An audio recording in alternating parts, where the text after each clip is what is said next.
नरो हेर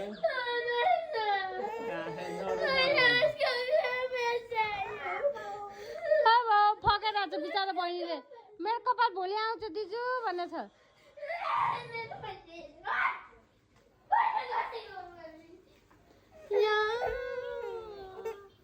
आउँछ जिम्बो कपाल आउँछ कहाँ जाने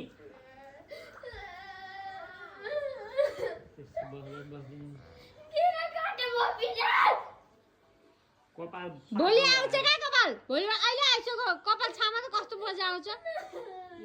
उसलाई केही मतलबै छैन बुवा पनि काटेको त हो त नि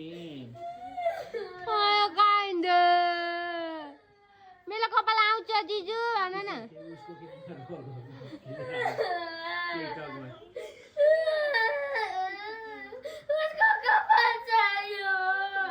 चाहियो ए वहाँ राखिदिएछ उसले सैलुनमा राखिदिएछ कपाल हाँसु बहिनी